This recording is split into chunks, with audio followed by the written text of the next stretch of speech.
Hi అండి, welcome back to our channel Sabiha cooking and vlogs. అందరు ఎలా ఉన్నారండి? ఈరోజు అయితే చేదు లేకుండా కాకరకాయ కూరని అయితే తయారు చేసేసుకుందాము.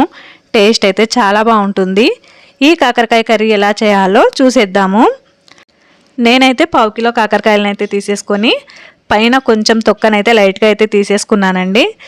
ఇలా తీసుకున్న తర్వాత మొత్తం కాకరకాయనైతే ఇలా సన్నగా, మరీ సన్నగా కాకుండా కొంచెం లావుగా ఉండేలాగైతే కట్ చేసేసుకోవాలి.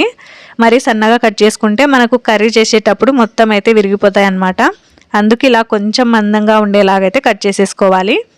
ఇలా కట్ చేసుకున్న తర్వాత మనం లోపల ఉన్న విత్తనాలు అయితే తీసేసుకోవాలండి. ఆ విత్తనాలు ఉంటే మనకు చేదు అనేది ఎక్కువ వస్తుందండి. అందుకు విత్తనాలన్నీ తీసేసుకోవాలి. ఈ విత్తనాలు ఫ్రైకి అయితే బాగుంటాయి కానీ కూరకైతే అస్సలు బాగోవు. అందుకే కాకరకాయలో ఉన్న మొత్తాన్ని అయితే ఇలా తీసేసుకోవాలండి. ఇలా మనకు చాకుతో కష్టం అనిపిస్తే ఇలా ఒక చిన్న స్పూన్తో కూడా అయితే ఈజీగా అయితే చేసేసుకోవచ్చు. స్పూన్తో తీసుకుంటే మనకు సైడ్లకు కట్ కాకుండా అలాగే రౌండ్ షేప్లో అలాగే బాగుంటాయండి. చాకుతో అయితే కొంచెం సైడ్లకు కట్ అయ్యే ఛాన్సెస్ అయితే ఉంటాయి అన్నమాట. అందుకు చాకుతో అయినా చేసేసుకోవచ్చు, ఇలాగైనా చేసేసుకోవచ్చు. నేను మొత్తం ఇంకా పావు కిలో కాకరకాయలను అయితే ఇలాగే చేసేసుకున్నాను. ఇంకా అవైతే మనకు పనికి రావండి, అది వేస్ట్గా పడేయాల్సిందే పక్కకి. ఇలా కట్ చేసుకున్న కాకరకాయలు మొత్తాన్ని అయితే ఒక బౌల్లోకి అయితే తీసేసుకోవాలండి. 1/2 టేబుల్ స్పూన్ పసుపు వేసేసుకోవాలి. 1 టేబుల్ స్పూన్ సాల్ట్ కూడా వేసేసుకోవాలండి. ఇవి రెండు వేసిన తర్వాత మొత్తం బాగా కాకరకాయకి మిక్స్ అయ్యేలాగైతే కలుపుకోవాలి. ఉప్పు పసుపు వేయడం వలన అయితే మనకు ఎక్కువ చేదు లేకుండా కాకరకాయలో ఉన్న చేదు మొత్తం అయితే బయటకు వచ్చేలాగైతే చేస్తుందండి. ఈ కాకరకాయ ముక్కలకైతే ఇలా బాగా మిక్స్ అయ్యేలాగైతే కలుపుకోవాలి.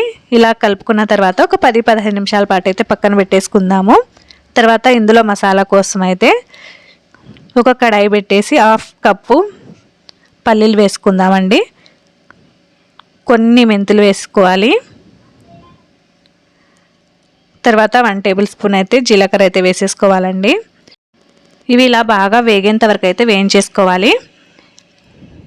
ఇవి ఇలా వేగిన తర్వాత పక్కన ప్లేట్లోకి అయితే తీసేసుకుందామండి. తర్వాత 15 నిమిషాల తర్వాత మనం ముందుగా ఇలా పసుపు ఉప్పు వేసుకున్న కాకరకాయలను అయితే ఒకసారి బాగా మిక్స్ చేసుకోవాలండి. మిక్స్ చేసుకున్న తర్వాత ఇలా గట్టిగా పిండితే మనకు అందులో ఉన్న నీరు అనేది బయటకు వచ్చేస్తుంది. ఇలాగే కాకరకాయలు మొత్తాన్ని అయితే గట్టిగా అయితే పిండేసుకోవాలండి.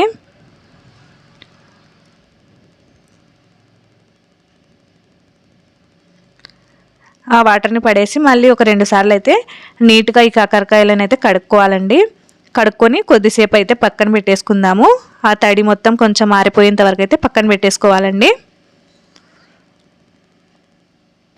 ఈ కాకరకాయ కర్రీ అయితే పిల్లలు కూడా ఈజీగా అయితే తినేస్తారండి. అస్సలు చేదు అనేది ఉండదు. ఈ కాకరకాయ కర్రీ అయితే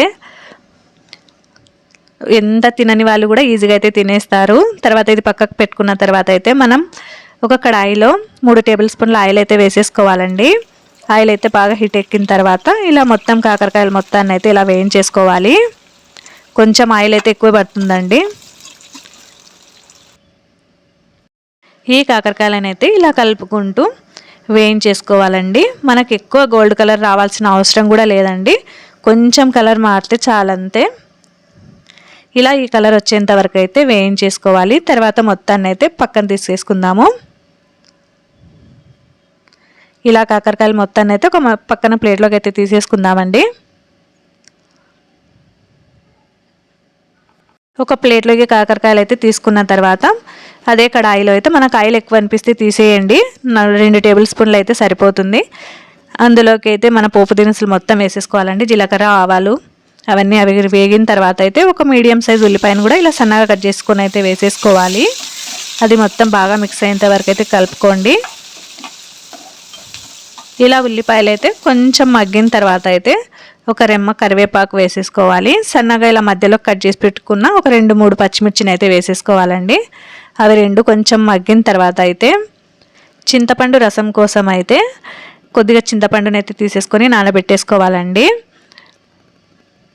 పచ్చిమిరపకాయలు ఉల్లిపాయలు బాగా వేగిన తర్వాత అయితే 1 టేబుల్ స్పూన్ అల్లం వెల్లుల్లి పేస్ట్ కూడా వేసుకొని మొత్తం బాగా మిక్స్ అయ్యేలాగైతే కలుపుకోవాలి.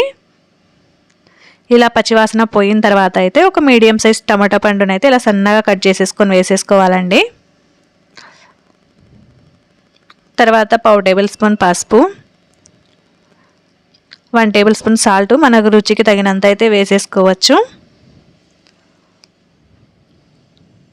1.5 టేబుల్ స్పూన్ కారం పొడి కూడా వేసేసుకోవాలండి. కారం మనం ఎక్కువ కావాలంటే ఎక్కువ వేసుకోవచ్చు, తక్కువ కావాలంటే కొంచెం తగ్గించి అయితే వేసేసుకోవచ్చు. మొత్తం బాగా మిక్స్ అయ్యేలాగైతే బాగా కలుపుకోవాలి. టమోటాలు అనేటివి మనకైతే బాగా మగ్గిపోవాలండి. ఇలా మిక్స్ చేసుకున్న తర్వాత ఒక 5 నిమిషాల పాటు అయితే మూత పెట్టేసి టమాటా పళ్ళని అయితే మగ్గనిద్దాము. 5 నిమిషాల తర్వాత టమాటా పళ్ళన్నీ బాగా మగ్గాయి కదా, మొత్తం ఒకసారి బాగా మిక్స్ చేసేసి అయితే కలుపుకుందాము. ఇలా బాగా టమాటా పళ్ళు మగ్గిన తర్వాత అయితే మనం ముందుగానే నానబెట్టుకున్న చింతపండు రసాన్ని కూడా ఇందులోకి వేసేసుకోవాలండి. నేనైతే 1 కప్పు చింతపండు గుజ్జు అయితే నేను తీసుకున్నాను. తర్వాత మనం వేయించి పెట్టుకున్న కాకరకాయలను కూడా ఇందులోకి వేసేసుకొని మొత్తం బాగా మిక్స్ అయ్యేలాగైతే బాగా కలుపుకోవాలి. టేస్ట్ అయితే చాలా బాగుంటుందండి. ఈ కాకరకాయ కూర అనేది కొంచెం గ్రేవీ లాగైతే ఉండాలి కదండి, అందుకోసం నేనైతే 1 గ్లాస్ వాటర్ అయితే ఇందులోకి వేస్తున్నాను. 1 గ్లాస్ వాటర్ వేసిన తర్వాత మొత్తం బాగా మిక్స్ అయ్యేలాగైతే కలుపుకోవాలి. ఈ కర్రీ మొత్తం అయితే మనకు కొంచెం దగ్గర అయ్యేంత వరకు అయితే ఉడకనిచ్చుకోవాలండి. ఒక 5 నిమిషాల పాటు అయితే మనము మీడియం ఫ్లేమ్లో ఉడికించేసుకుందాము. మనం ముందుగా వేయించి పెట్టుకున్న పల్లీలు ఉన్నాయి కదా, అవి కూడా మెత్తగా మిక్సీ అయితే పట్టేసుకోవాలండి. ఇలా మూత తీసిన తర్వాత 5 నిమిషాల తర్వాత అయితే ఇలా కొంచెం అయితే దగ్గరికి అయితే వచ్చేసింది కదా. తర్వాత మనం ముందుగా మిక్సీ పట్టుకున్న పల్లీల పౌడర్ని కూడా ఇందులోకి వేసేసుకోవాలి.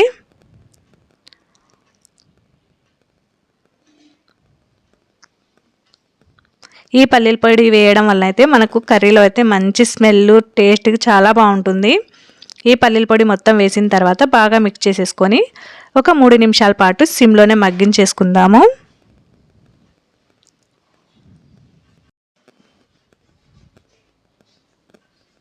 ఒక 3 నిమిషాల తర్వాత అయితే ఇలా మన కాయలు మొత్తం అయితే కొంచెం పైకి వచ్చేసిన తర్వాత సన్నగా కట్ చేసి పెట్టుకున్న కొత్తిమీర కూడా ఇందులోకి వేసేసుకోవాలండి. వేసుకున్న తర్వాత బాగా మిక్స్ అయ్యేలాగైతే ఒకసారి కలిపేసుకోవాలి. ఒకసారి కలుపుకున్న తర్వాత మనమైతే ఒక 2 నిమిషాలు సిమ్లో పెట్టేసి మగ్గించుకుంటే కాకరకాయ కర్రీ అయితే మనకు రెడీ అయిపోతుందండి.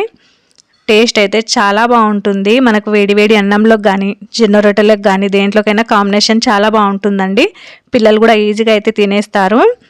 ఇలా ఒకసారి ట్రై చేసి ఇంట్లో వాళ్ళందరికైతే పెట్టేసేయండి. ఎలా వచ్చిందో కామెంట్ అయితే చేయండి. ఈ వీడియో మీకు నచ్చినట్లయితే ప్లీజ్ లైక్ చేయండి, షేర్ చేయండి, కామెంట్ చేయండి, సబ్స్క్రైబ్ చేయండి. మరిన్ని వీడియోస్ కోసం నా ఛానల్ అయితే సబ్స్క్రైబ్ చేయండి. Thank you for watching. Bye bye.